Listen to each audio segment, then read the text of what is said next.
So Legrand has opened its newest, its latest experience centre in Reading. So it'd be good to understand, the thinking behind this initiative.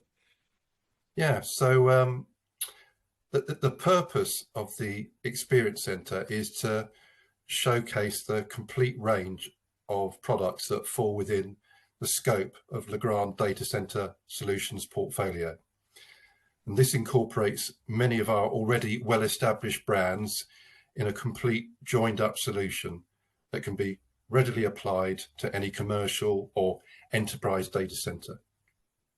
So this is an opportunity for partners, industry leaders and experts, and of course, end users to experience what the Legrand Data Centre Solutions looks and feels like.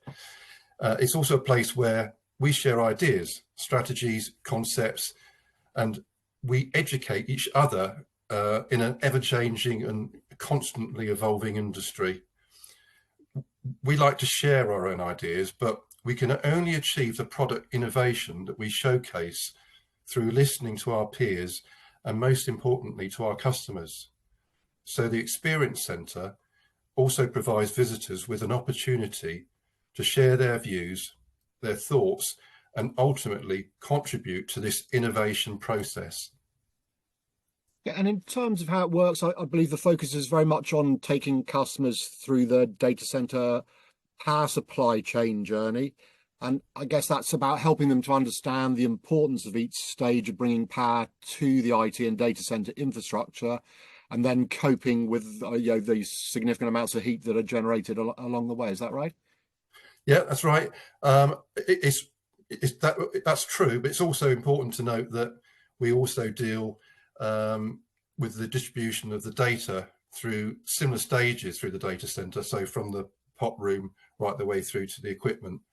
But you're right, it's true to say that our focus is very much at Legrand Data Centre Solutions is to distribute the power through the building from the grey space where it enters the building at the transformer level, where we use a tier 2 transformer, into the white space, and finally to the equipment in the most efficient way possible, whilst minimizing the power loss at every stage. And we achieve this through energy efficient solutions throughout the power supply chain, and then indirectly through energy efficient passive and active cooling technologies. We endeavour to minimize the power loss throughout this journey, but the IT equipment itself will of course be generating heat directly proportional with the amount of kilowatts of power it uses. And this heat must be rejected, which inevitably involves additional power consumption. And from a PUE perspective, this should be considered as power lost.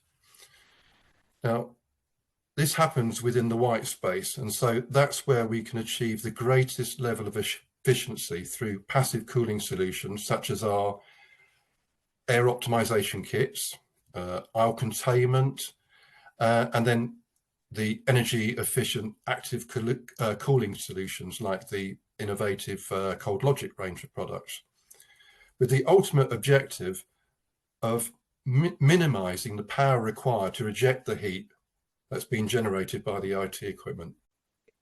Okay, and with the impending AI explosion, what are some of the most significant challenges you see your customers facing from a power and efficiency perspective?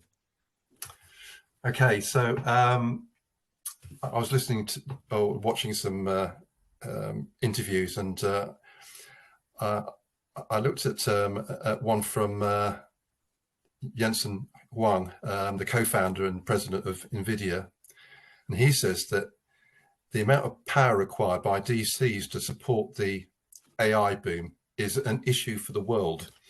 I also recently attended an AI seminar hosted by a leading co-location retailer whose chairman suggested that AI, with its high density power and cooling demands, will eventually drive the industry towards a crisis point as we struggle to support this technology from existing power budgets.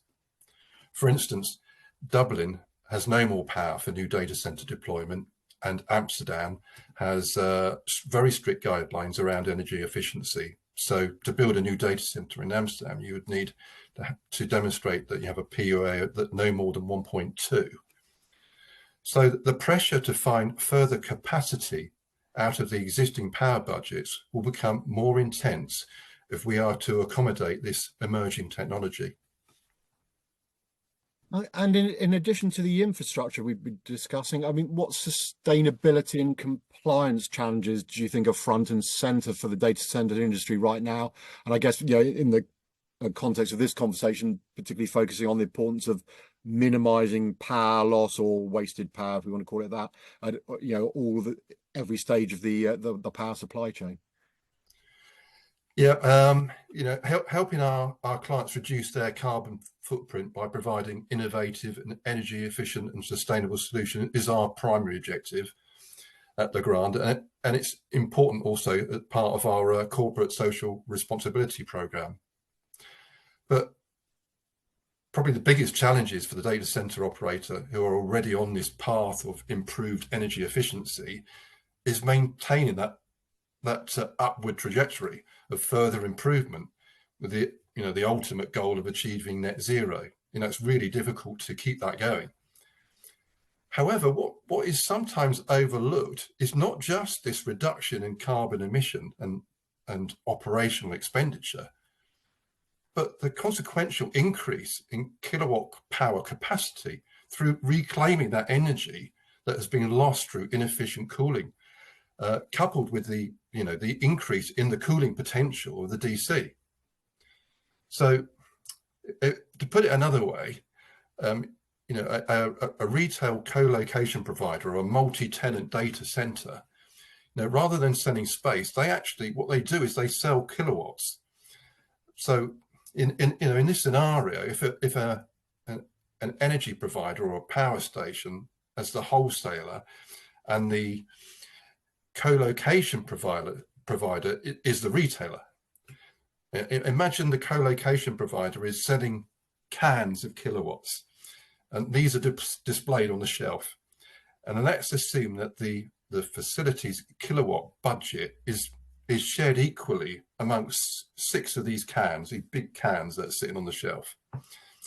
If this PUE facility, if the facility has a PUE of 2, and I choose this value deliberately as this was originally considered to be the average in the PUE scale, then half of the stock that's on that shelf that's displayed to their customers is effectively spoiled.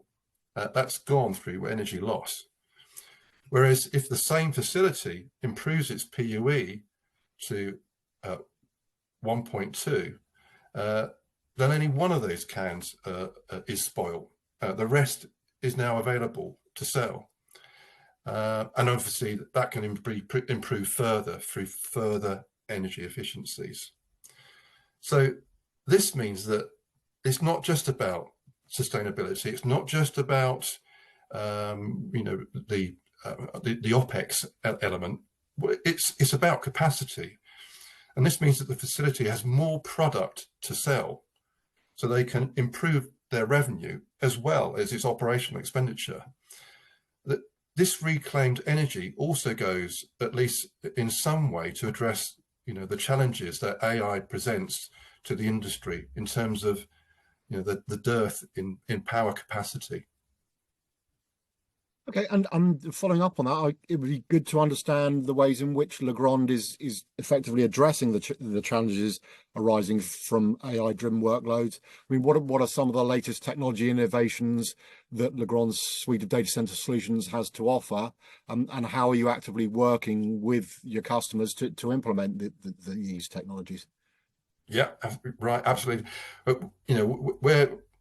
We're about to launch a document entitled Harness the AI Boom, in which we look at how we can deliver the power and the density required for AI applications. And this will cover our Starline busway, for instance, and our next generation of PDUs, the Raritan PX4 and the Servo Technology Pro 4X. We also look at the importance of optimizing both the space and the airflow within the rack. And lastly, we'll address the issue of how to reject this the kilowatt of heat generated by the equipment using our highly efficient cold logic solution. We're already working with a number of customers and helping them deliver AI projects using the solutions that are outlined in this Harness the AI Boom document. One of these projects was recently referenced at the AI Safety Summit, and it was also featured with an accompanying BBC News item.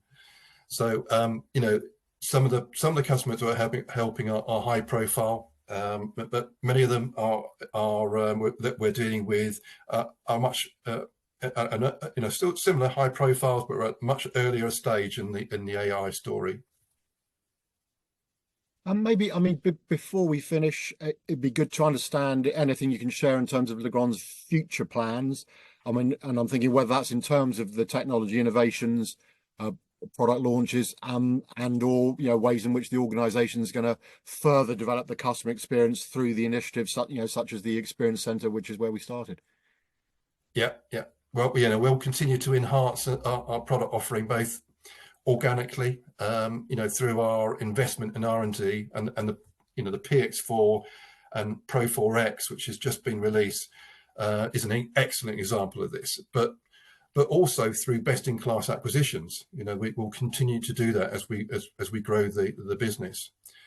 But I think we've already demonstrated Legrand Data Centre Solutions is AI ready. But we'll be pushing that message further throughout 2024 with, you know, additional content for people.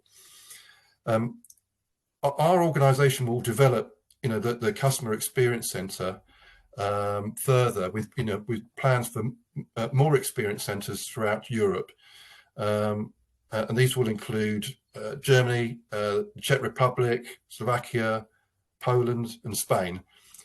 And next year, we'll also you'll be able to access the complete range of Legrand Data Solutions via a single website, you know, bringing together all of these brands that we've been talking about into a one-stop shop. Okay, and maybe finally, I don't know if you've got any sort of final thoughts or comments to share on, you know, what we've discussed. Yeah, I have my own thoughts really. You know, I mentioned, you know, we all have mixed thoughts about, you know, what the future holds for us and how new technologies like AI will impact our lives. And I'm minded from a quote which I'm sure you're probably familiar with, but in a quote from the recent AI Safety Summit, you know, AI has the potential to transform and enhance human well-being, peace, and prosperity. That's their quote. It also recognises that safeguards, you know, need to be built into its DNA. Some of these concerns will be around safety and security, others around its sustainability. And one thing's for sure, though, it's already part of our lives, and Legrand is playing an active role in harnessing the, you know, the positive potential of AI, whilst also addressing some of the concerns, particularly around, you know, the subject of sustainability. You know, but to steal a quote from you know, the American historian Alice Morse Earle, yesterday is history, tomorrow is a mystery. Today, though, is a gift, and that's why they call it the present. So, you know, in conclusion, I think none of us can accurately forecast the future. But what we do today matters a great deal, as it does at least help shape it. Okay, we covered a fair amount of ground and some great insights from yourself. So, Paul, really appreciate your time. Thank you very much indeed. Thank you. Pleasure, Phil.